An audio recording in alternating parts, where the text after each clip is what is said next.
해주니까 이제 막 제가 활자 조정을 안 해도 돼요. 작게 해도 이렇게 척척척척 나오죠. 그죠? 놀랍죠? 예. 참 대단해. 근데 너무 크게 했어요. 예, 여기 한 줄은 보게끔 해주면 더 좋겠네. 아니면 더 좋겠고. 자, 우리 한번 앞에 거 한번 읽어볼게요. 시작. 기독교를 처음 접하는 사람들은 누구라도 예수님의 십자가의 죽음이 매우 강조되고 있다는 것을 금방 알아차립니다. 이제 서론에서 우리가 이거는 금방 알 수 있죠. 왜냐하면 사복음서의 저자들이 십자가에 집중하고 있거든요. 마가복음은 반이 십자가를 얘기하잖아요.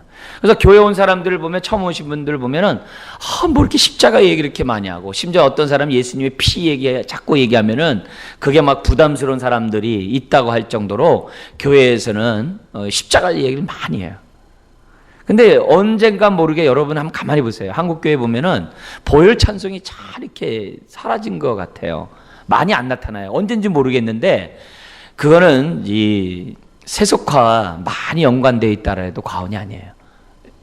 저와 여러분들의 신앙에서도 마찬가지예요. 여러분의 찬송이, 보혈 찬송이 사라지면 그만큼 예수님 중심에서 떠나 있다라고 생각해도 과언이 아니라는 것을 기억하고, 보혈 찬송을 의도적으로 많이 하셔야 돼요. 예. 항상 찬송한 보혈이 빠지면 안 되거든요. 안고 없는 찐빵 되면 안 되거든요. 항상 보혈 찬송을 저와 여러분들이 이제 해야 한다는 거죠. 심지어는 복음서의 저자들이 이 예수님을 통해서 뭘 듣냐면, 내가 십자가에 죽어야 하리라, 인자가 많은 고난을 받고 죽어야 한다는 이 사실을 제자들이 주님으로부터 계속 들었거든요. 마가복음 3번씩이나 주님이 반복하거든요. 그러니까 얼마나 중요한 얘기였으면은 그 짧은 본문에서 3번씩이나 설명했겠습니까? 심지어는 예수님이 많이 사용한 단어가 이 때라는 단어예요. 아직 아버지 때가 되지 않았다, 때가 됐다는 이런 표현을 많이 써요. 그러면서 우리 그 가나 혼인 잔치에서도 아직 때가 안 됐다는 표현을 쓰잖아요. 근데 마지막에 되니까는 뭐라고 했냐면은 때가 이렇도다, 이런 얘기를 해요. 그러니까 예수님의 자기 자신에 대한 이 땅에 오신 목적을 생각할 때도 때를 얘기했고, 그 때는 십자가를 짊어지는 바로 그 때라는 것을 성경은 아주 집중해서 사복음서가 기록하고 있기 때문에 교회에 처음 온 사람들은 십자가가 강조되는 것을 알고 있어요. 자, 다음 두 번째 거 보세요. 시작. 그러나 이것들보다 더 놀라운 사실이 있습니다. 예수님은 죽음 이후에 자신이 어떻게 기억되기를 바라시는지를 직접 알아요. 뭘 알으시겠어요? 주님의 살과 피를 통해서, 성찬식을 통해서 주님의 죽음에 대해서 선언하시고, 이 떡은 내 몸이다, 이 잔은 내 피다, 언약의 피라고 주님이 말씀을 해요. 그렇게 함으로써 자신이 죽고 난 다음에 뭘로 우리들이 기억되기 원하냐면은, 무엇을 기억하기 원하냐면 주님의 십자가를 기억하기를 예수님이 제자들에게 알려주셨다는 거예요. 그렇기 때문에 이 십자가는 성경은 아주 중심을 차지할 수밖에 없다는 거죠. 그래서 다른 걸로 많이 할 수 있겠어요. 예를 들면은 예수님이 가르친 수없이 정말 주옥 같은 말씀들이 있잖아요. 산상수훈을 비롯한 얼마나 귀한 말씀들이 성경에 많습니까? 마태복음에는 5번의 설교가 나오잖아요. 그 말씀 하나하나가 너무나도 소중해요. 그 교훈의 말씀을 기억하거라 이러지도 않았어요. 그리고 얼마나 많은 이적을 나타냈습니까? 그거 기억하라고 말하지 않았어요. 오로지 뭘 기억하라고 그래요? 예수님의 십자가. 심지어는 마리아가 옥합을 깨고 주님의 머리에 붙는 그것을 주님이 뭐라고 그래요? 나의 장사 지내기 위해서 했다라고 그래요. 그러면서 이것을 어떻게 돼요? 계속 기억하라고 얘기를 했어요. 그러니까 예수님은 다른 그 어떤 인자하시다, 사랑이 많다, 그런 건 나중 문제예요. 중요한 단어가 뭐냐면 예수님 자신은 자신의 살과 피를 왜 찢기고 흘리셨는지 후대 사람들이 기억하기를 예수님이 원했다는 것을 우리들에게 보여줍니다. 그래서 기독교는 주님의 교훈을 우리가 중심에 놓는 것도 아니고, 심지어는 뭐예요? 제자들의 발을 씻었던 그 수건을 중심에 놓지도 않아요. 겸손한 삶. 우리가 지금 겸손한 삶을 얼마나 많이 세상 강조합니까? 그죠? 또 고요한 이런 주님의 기도하는 모습 이런 걸 하지 않았어요. 뭘 해냈냐면 오히려 십자가를 기억해라, 이걸 말씀하셨어요. 더욱더 놀라운 것은 그 당시에 로마가 지배하던 그 시대 십자가는 어떤 거의 상징이었어요? 저주의 상징이었거든요. 근데 그 저주의 상징인 그 십자가를 주님이 기억하라고 하셨으니 우리는 정말 십자가야말로 우리의 신앙의 중심이 돼야 되고 우리 기독교의 가장 핵심이 된다는 사실을 저와 여러분들이 잊어서는 안 돼요. 그래서 이렇게 수치스러웠던 그 십자가가 어떻게 그렇게 영광스러운 십자가가 될 수 있는가 우리는 묵상해야 되고, 그것이 또 그렇게 되는 게 하나님의 뜻이고 우리에게 은혜를 주신 목적이라는 것을 우리들은 이런 기간을 통해서 다시 한번 또 십자가를 생각하면서 깨달아야 된다고 봅니다. 자, 다음 보죠. 그래서 우리 성경 구절을 보겠는데요. 고린도전서 1장 우리 한번 보도록 하겠습니다. 고린도전서 1장을 보면 18절 이하에서부터 31절 오늘 말씀을 보겠는데요. 우리가 오늘 보려고 하는 것은 십자가에 나타난 하나님의 지혜에 대해서 우리 보고, 지난주에는 놀라운 정말 하나님의 과분한 하나님의 의에 대해서, 십자가를 통해 나타난 하나님의 의에 대해서 우리가 지난주에 살펴봤다면, 오늘은 그 십자가에 나타난 하나님의 그 지혜를 살펴보겠는데요. 본문의 배경을 보면 18절에서부터 31절 나오게 된 배경은 10절에서 17절에 있습니다. 그 배경의 핵심에 첫 번째 읽어볼까요? 시작. 고린도 교회 안에 뭐가 있었어요? 분쟁이 있었어요. 그러면서 12절에 보면 분쟁의 원인이 있는데, 그 원인은 뭐냐면 자신들은 누구누구에게 속한 자라고 하면서 자랑을 해요. 그래서 한 예로, 나는 누구로부터 세례를 받았다, 난 누구로부터 세례를 받았다, 나는 게바에게 받았다, 나는 아볼로에게 받았다, 그리고 나는 바울에게 받았다. 그래서 세례를 누구에게서 받았고 누구로부터 가르침을 받은 제자라고 교회가 어떻게 돼요? 자랑하면서 교회가 분쟁에 빠져 있었어요. 왜 그랬느냐? 여기 보면 세상 지혜의 영향을 받았는데요. 그 당시 고린도, 이 그리스 지역은 헬라 철학이 유명하죠. 그리스나 헬라나 이런 같은 표현이거든요. 좀 이렇게 좀 존칭해서 헬라라고 그러는데 세상에서는 그리스라고 얘기를 해요. 근데 우리는 그냥 이렇게 좀 좋게 표현하기 위해서 헬라라는 표현을 쓰고 있는데, 어쨌든 헬라 문화 속에 있었던 그런 사람들은 소크라테스나 플라톤이나 이런 사람들을 아주 굉장히 이렇게 숭상을 했어요. 그래서 내가 누구의 제자가 된다는 것은 곧 어떻게 돼요? 자기가 그만큼 뛰어나다는 것을 의미해요. 그러니까 그런 세상의 그런 지혜가 교회 안에 그대로 들어온 거야. 나 수제자인 베드로에게로부터 가르침 받았고 세례 받았어. 그래서 내가 당신네들보다 더 올바른 가르침 받았고 내가 더 뛰어난 사람이야.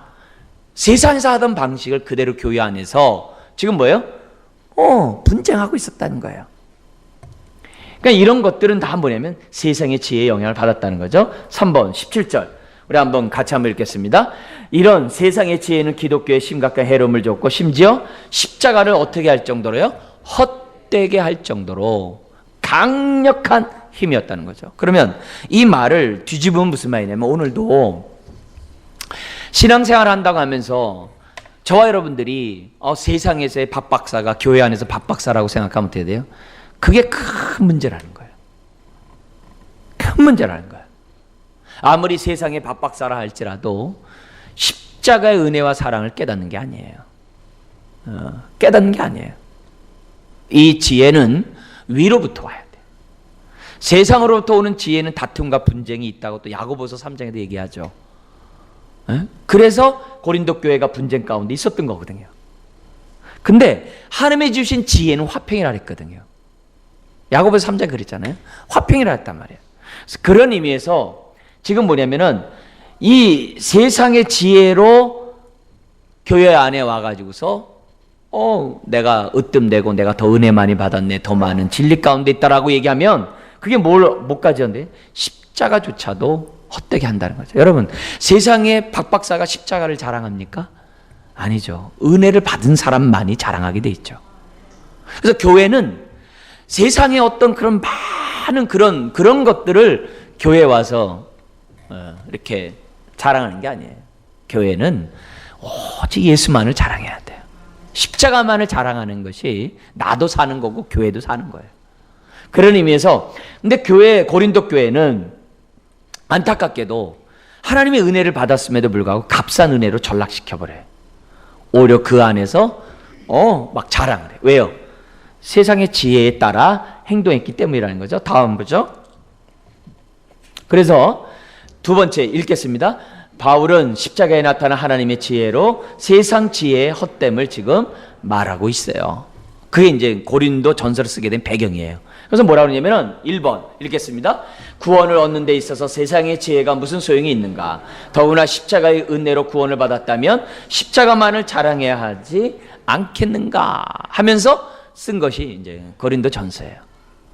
그러니까 더구나 이 고린도 교회가 뭔가 이렇게 헬라 철학의 영향을 받고 기본적으로 학문 수준이 높았어요. 웬 자유인들이었기 때문에 그들은 뭐냐면 기본적으로 그들은 뭐냐면 아주 지적 능력들이 아주 탁월했어요.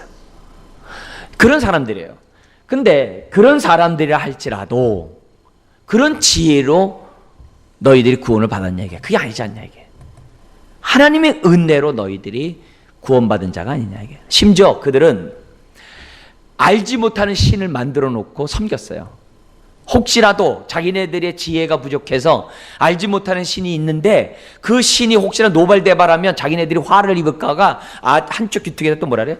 여러 신들을 섬긴 다음에 알지 못하는 신도 섬겼어요. 그러니까 그들의 한계거든요. 그래서 바울은 그 알지 못하는 신이 누구냐?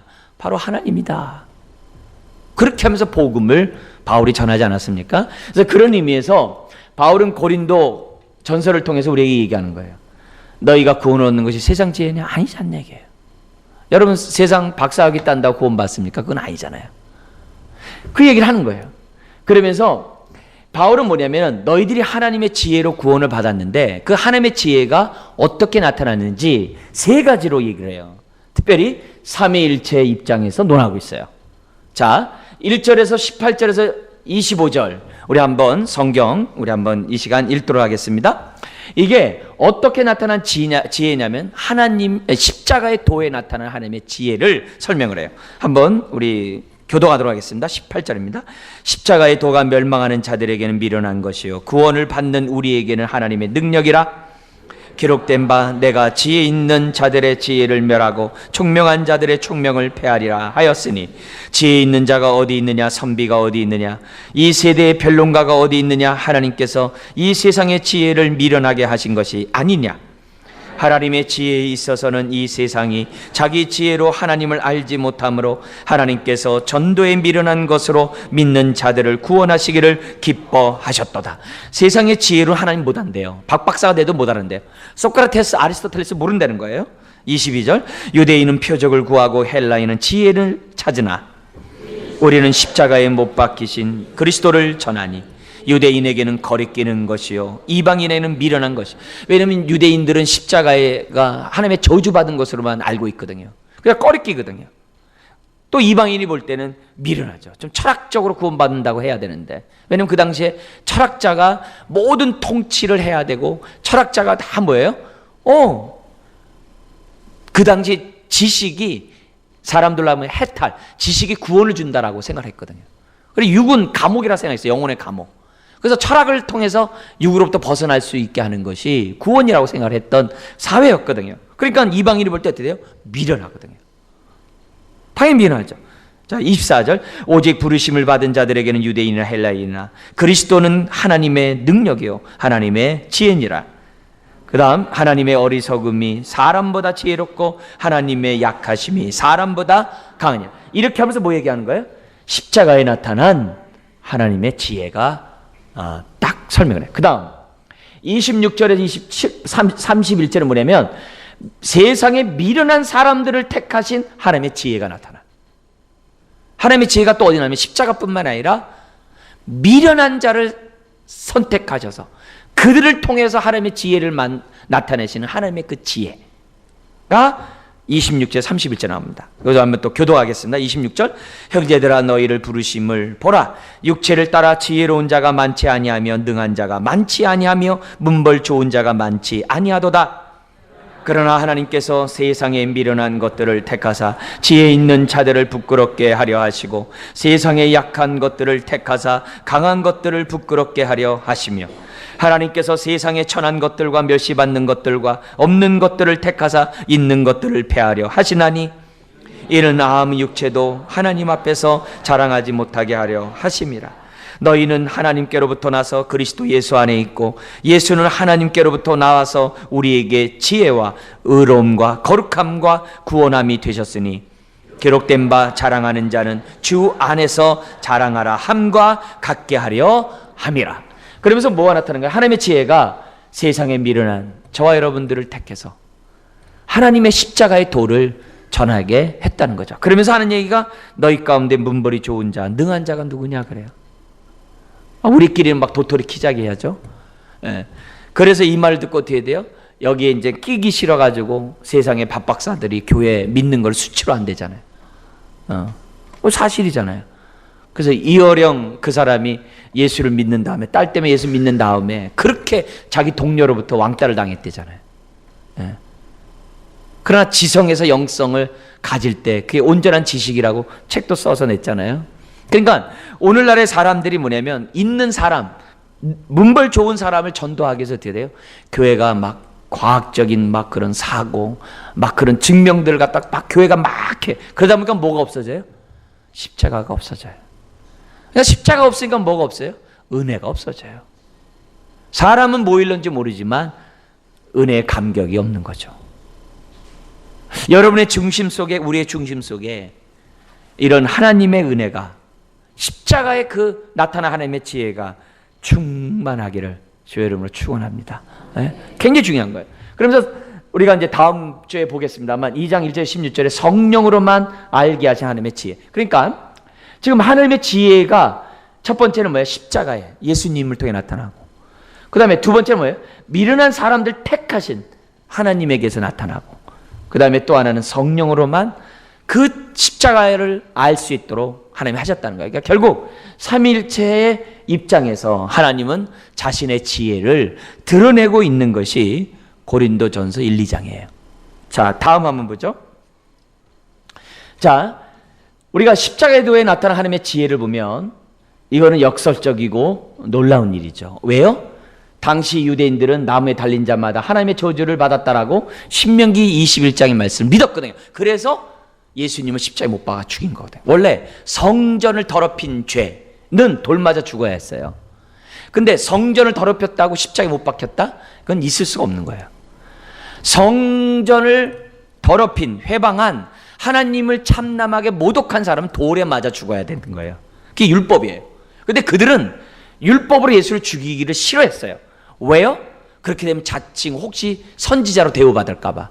그래서 하나님의 저주를 받았다는 것을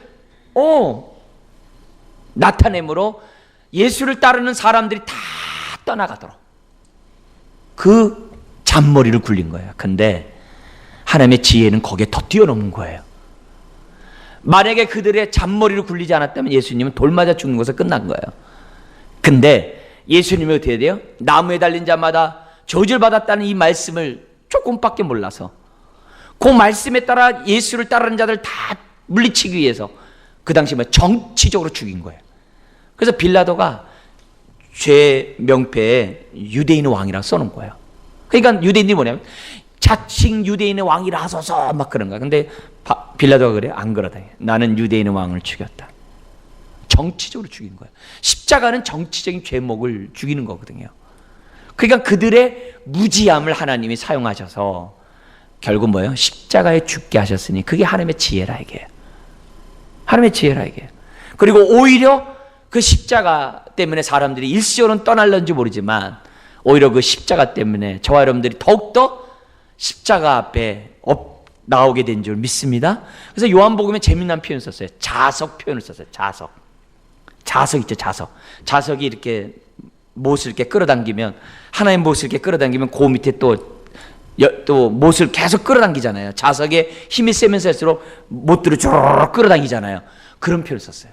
어떻게 되냐면 예수님이 십자가에 죽으신 걸 갖다가 높이 달리심으로, 그것도 뭐냐, 영광 중에 달리심으로 저와 여러분들은 뭐예요? 끌어당겼다 그래요. 할렐루야. 얼마나 감사해요. 끌어당긴 거예요. 그래서 우리가 주님에게 접붙임 바 됐다라고 얘기를 해요. 그게 하나님의 지혜죠. 하나님의 지혜죠. 놀라운 거죠.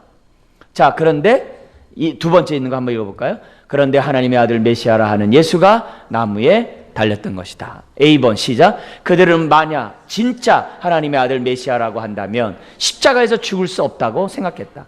이런 생각은 오늘날도 같다. 그러잖아요. 어떻게 지금 오늘날도 유대인들은요, 왜 예수 안 믿냐? 어떻게 십자가에 죽냐 이게. 대속의 은혜를 몰라요. 난 놓고 기억자를 몰라요. 짐승의 피가 인간을 대신 담당한다는 것을 알고 있으면서도 자기네들은 예수님의 피가 대신 죽는다는 것은요, 이해할 수 없다는 거예요. 그래서 지금도 안 믿는 이유가 이거예요. 그러나 여기에 바로 하나님의 지혜가 있고, 이것을 믿고 겸손하게 누구든지 엎드리면 어떻게 돼요? 가방끈이 없어도 누구든지 믿으면, 그래야 공평하죠. 구원이 임한다고 하나님이 약속하신 거예요. 그래서 그걸 믿으면 그 믿음 하나님이 의로 여기시는 줄 믿습니다. 다음 보죠. 자, 어떤 의미에서 십자가가 하나님의 지혜인가 한번 볼게요. 첫 번째, 우리 한번 읽겠습니다. 바로 인류의 죄를 대신 담당한 측면에서 볼 때 지혜라는 거죠. 인류의 죄를 대신 담당. 우리 히브리서에는 뭐라고 그래요? 단번에 죄를 담당하고, 완전히 죄를 담당하고, 영원히 죄를 담당했다라고 얘기를 해요. 세 가지 단어가 굉장히 중요해요. 단번에, 완전히, 영원히. 시작. 단번에, 완전히, 영원히. 한 번 더. 단번에, 완전히, 영원히. 주님이 우리의 죄를 다 가져갔대요. 그래서 이거는 인간의 지혜 입장에서 보면 이해가 안 돼요. 된다라고 한다면 그건 거짓이에요. 안 돼요. 자신이 죄인이고 하나님의 진노 아래 있다는 사실을 모르는 사람들의 입장에서 보면 절대 이해가 안 돼요. 내가 똑똑하고 내가 그래도 남들보다 의롭다라고 생각하는 사람은 절대 이해가 안 돼요. 두 번째 읽겠습니다. 예수님은 자신의 피 때문에 진노를 받아 십자가에 죽으신 것이 아니라 바로 누구예요? 우리의 죄 때문에 대신 하나님의 진노를 받아 죽으셨던 거예요. 그러니 십자가에 하나님의 공의가 나타나며 동시에 하나님의 사랑이 나타나요. 어떤 의미에서 공의예요? 죄의 삭은 사망. 그래서 죽는 거예요. 근데 대신 죽게 함으로 사랑이 나타난 거예요. 그래서 십자가의 공의와 사랑이 만나는 장면이 하나님의 지혜죠. 그래서 A번 한번 읽겠습니다. 당시 유대인들은 짐승의 제사를 통해서 이미 짐승의 제물들이 자신의 죄를 대신 담당해 주었다는 사실을 알고, 좀 높여줄까요? 좀 이거 위로 쭉 올려주세요. 네, 올라갈 수 있어요? 저기 이쪽에서 안 보일 것 같아서 올려주세요. 네, 아니네요. 이건 넘어갔네요. 올려달라 그랬더니 네, 그러면 오케이.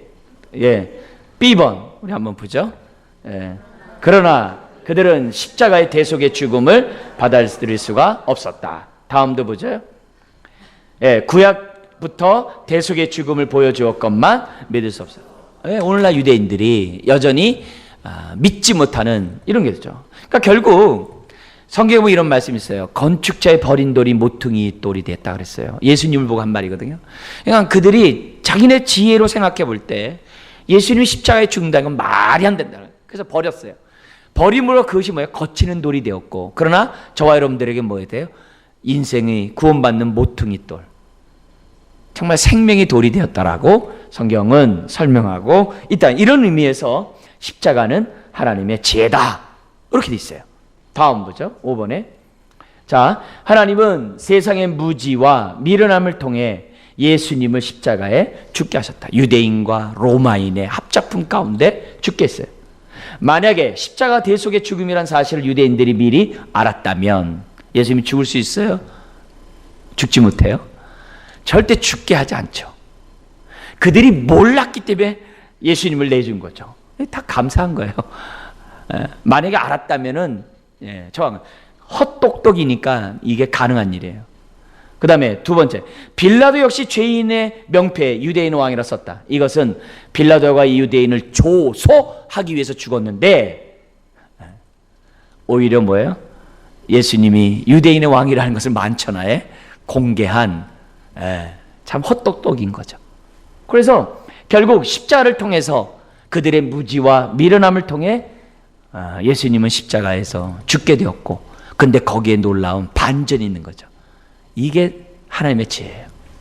놀랍죠. 그 다음에 6번. 십자가에 하나님의 구원의 지혜가 나타났다면 우리는 어떻게 해야 되는가? 간단하죠. 이제 1번 읽겠습니다.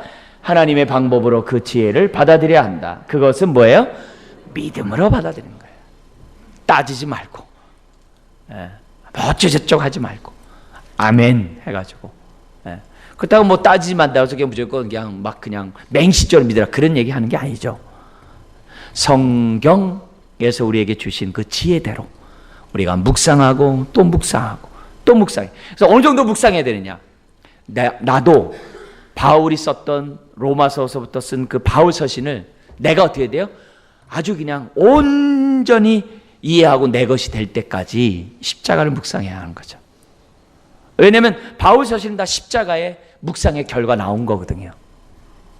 제가 이제 수요일 날 다시 로마서에 나타난 십자가의 그 도에 대해서 이제 수요일마다 이제 제가 6번 할 건데, 그런 얘기들도 다 뭐예요? 바울이 십자가를 묵상했기 때문에 로마서도 어떻게 돼요? 십자가 빛 아래서 쓴 거라 이게. 보죠? 두 번째 한번 읽겠습니다. 그리고 우리가 복음을 전할 때에도 어떻게 돼요? 세상의 지혜가 아니라 하나님의 지혜로 뭐 하라는 거예요? 복음을 전해야 돼요. 왜요? 전도하는 이 자체가 미련한 거거든요. 어리석은 거거든요. 그래서 방법을 아주 멋있게 할 이유가 없다는 거예요. 왜냐하면 구원은 십자가를 통해서는 외에는 나타나지가 않아요. 십자가를 떠나서는 구원의 역사가 안 나타나니까 십자가만을 전해야 한다는 거예요. 그래서 우린 다른 거 없어요. 십자가의 도만을 전하는 거죠. 자, A번 17절 시작. 복음을 전한다고 하면서 말의 지혜로 전하면 안 돼요.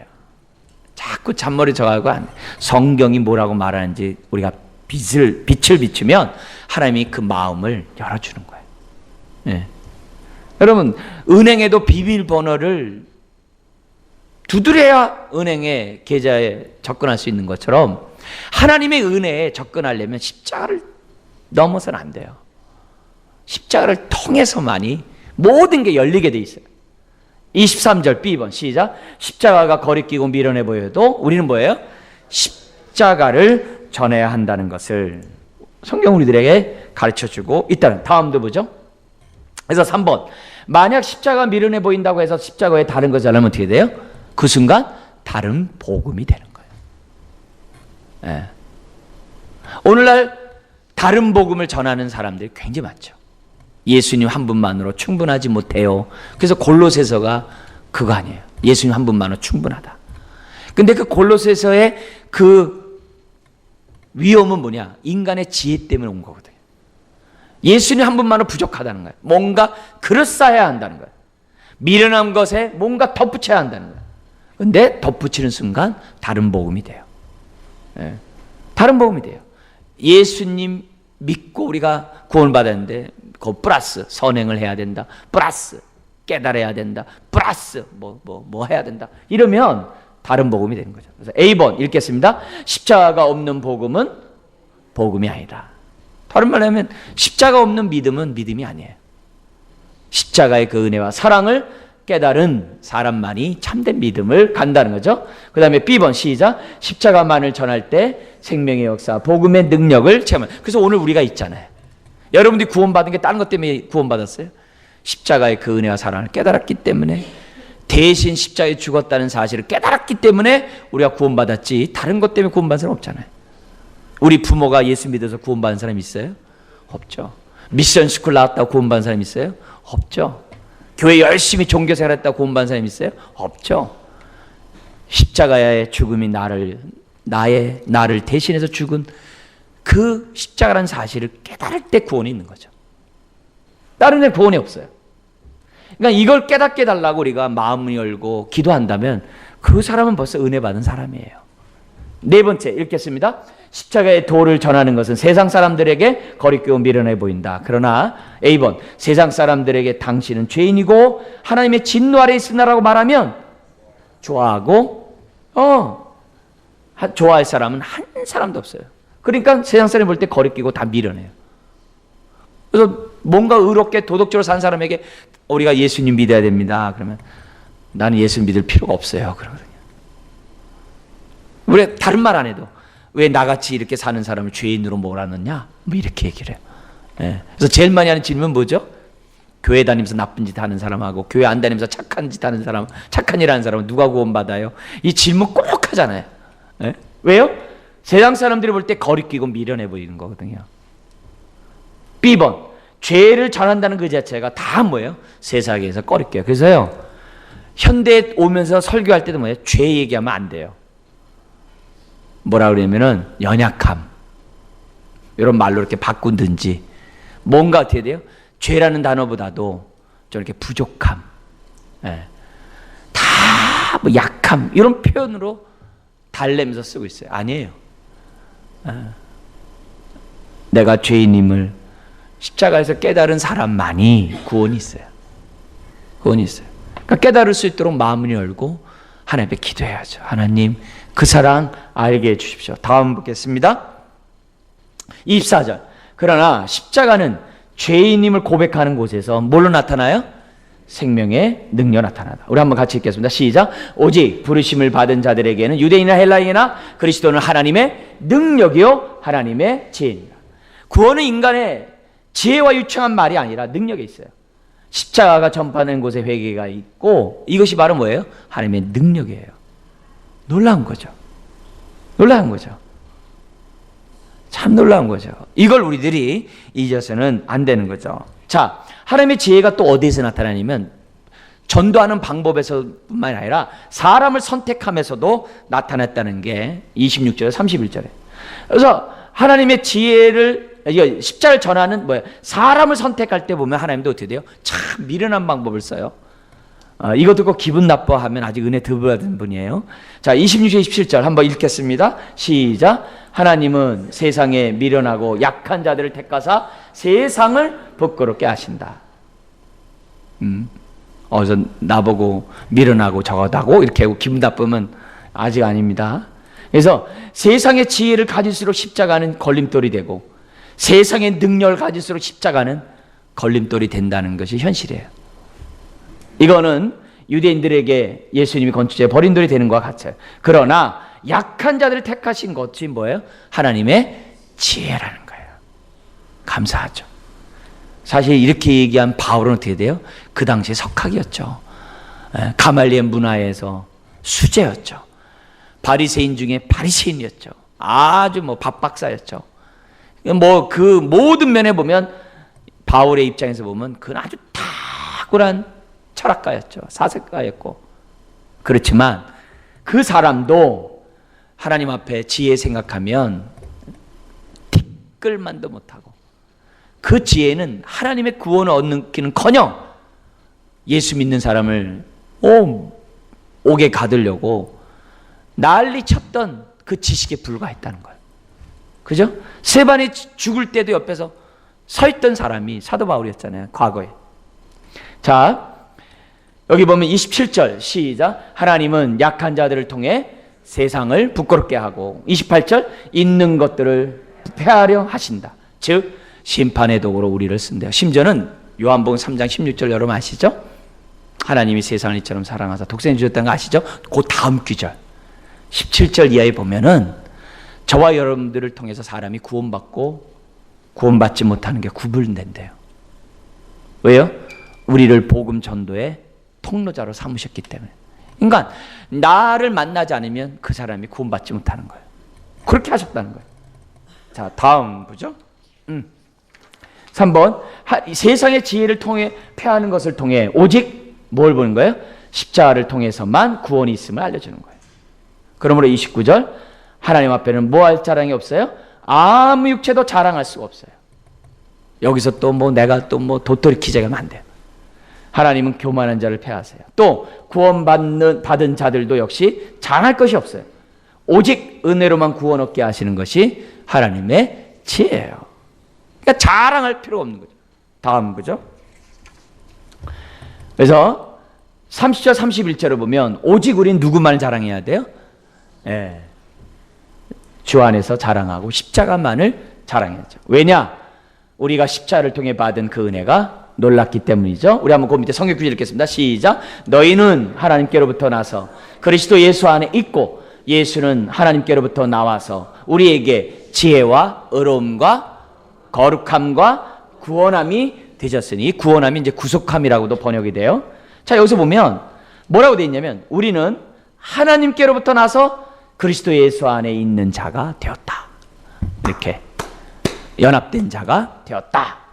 그러면서 연합된 자에게는 예수님이 뭐가 된다면 지혜와 의로움과 거룩함과 구원함이 되었다 그래요. 놀라운 거죠. 그래서 예수님을 가까이 가면 갈수록 예수님의 그 말씀과 예수님의 행한 그 모든 것들이 다 우리를 위한 것이라는 것을 알게 돼요. 그래서 예수님의 그 지혜가 우리들의 지혜가 되어가지고 우리의 삶에 유익함이 있는데 세 단계로 나타나요. 이게 꼭 나누는 건 아닙니다만 의로움으로 나타나요. 첫 번째, 예수 믿고 우리가 죄가 없는 의로운 자가 돼요. 두 번째는 뭐냐면 주님을 닮아가는 거룩한 삶을 사는 은혜를 덧입어요. 세 번째, 결국 뭐예요? 영원히 영육간의 온전한 구원함을 누릴 수 있는 영화의 은혜를 누릴 수 있는 사람이 돼요. 그래서 이게 단계별로 된 것은 아니지만 의로움과 거룩함과 이 구원함은 구원의 아주 포괄적인 얘기를 세 단어로 표현한 거예요. 예. 자, 그래서 31절 읽겠습니다. 그러므로 우리는 예수 안에 거해야 하고 예수님으로부터 받은 은혜만을 자랑해야 한다. 다음 페이지 보죠. 자, 그러면서 세상의 지혜는 교만하게 해도 하나님의 지혜는 우리를 뭐 한다고 그래요? 겸손하게 한다. 왜냐? 나의 나됨이 전적으로 하나님의 은혜인 것을 알기 때문이다. 이게 은혜죠. 그래서 1번 읽겠습니다. 은혜로 구원을 받게 한 것은 우리를 자랑하지 못하게 하고 겸손하게 한다. 그리고 그 겸손은 구원 그 이후에도 계속되어야 한다. 근데 안타깝게도 고린도 교회는 그 은혜가 계속되지 못했어요. 그래서 자기네들이 뭐야? 받은 바 은혜를 가지고 자랑하면서 교회가 분열과 다툼으로 일관했던 거죠. 결국 그들은 뭐예요? 그 은혜와 그 겸손을 잃어버린 거예요. 다른 말로 하면 하나님의 은혜를 온전히 받지 못했어요. 그러므로 우리는 은혜를 알아야 되는데 그건 뭐냐면 바울이 과거의 자랑이 배설물처럼 여겼던 것처럼 십자가의 은혜를 온전히 깨달아야 할 것을 바울은 우리들에게 설명하고 있어요. 다음 보죠. 3번, 그 교회가 세례의 의미를 아는 지혜가 없었기에 그 세례가 분열의 씨앗도 되었죠. 고린도 교회가 난 누구에게 세례받았다, 누구에게 세례받았다, 그렇게 했다는 거죠. 여러분, 세례 원래 의미는 뭐예요? 주님과의 연합 하나됨이죠. 그런데 분열은 뭐예요? 그거는 십자가를 더럽히는 죄라고 그랬어요. 성전을 더럽히는 죄라고 그랬고 하나님이 그 인생을 멸한다라고 3장 16절 17절에 얘기를 해요. 무서운 말이에요. 두 번째, 세례는 옛사람을 벗어버리고 새사람을 더디는 건데요. 근데 무슨 교만은 무엇이냐 이게 다 뭐예요? 섣부른 은혜를 받아서 그래요. 네 번째 한번 보겠습니다. 교회 안에서의 갈등은 하나님의 지혜보다 세상의 지혜를 추구한 결과다. 그러니까 저와 여러분들이 날마다 옛사람을 벗어버려야 하는 것을 의미를 해요. 자, 그리고 관심이 하나님께 있는 것이 아니라 사람에게 있기 때문에 교회 안에 다툼과 분열이 있다는 거예요. 우리의 관심은 오직 뭐 해야 된다는 거예요? 십자가 하나예요. 자기를 자랑하는 곳에 분열이 있지만 주님을 자랑하는 곳에 뭐가 있어요? 하나됨이 있다. 그게 이제 성경에 나타난 모습입니다. 다음 보죠. 나가는 말 한번 보죠. 십자가는 뭡니까? 하나님의 지혜. 그렇다면 십자가로 은혜를 받았으면 우리는 끝까지 하나님의 지혜만 의지해야죠. 우리가 뭐가 잘났다고 우리가 세상의 지혜를 더 붙잡내게. 그리고 하나님은 예수님을 통해서 뭘 보게 하셨어요? 하나님의 지혜가 뭔지 보게. 그게 십자가예요. 그래서 우리 십자가를 우리는 외치고 있는 거고 십자가를 알게 해달라고 기도하는 거죠. 그 다음에 세 번째, 오직 십자가만을 자랑할 수 있는 뭐예요? 하나님의 지혜를 우리는 알아가야 돼요. 그럴 때 우리가 이 땅에 살아갈 때 자유함이 있고 은혜가 있습니다. 여러분, 하나님의 이 지혜로 충만하기를 주의 이름으로 축원드립니다. 기도하겠습니다. 하나님 아버지, 우리에게 이 지혜를 주시니 감사합니다. 세상의 지혜로 자랑할 수밖에 없는 우리들에게 하늘의 지혜를 주셔서 겸손하게 하시고 하나님의 은혜를 깨닫게 하시고 하나님의 사랑을 깨닫게 하시니 감사합니다.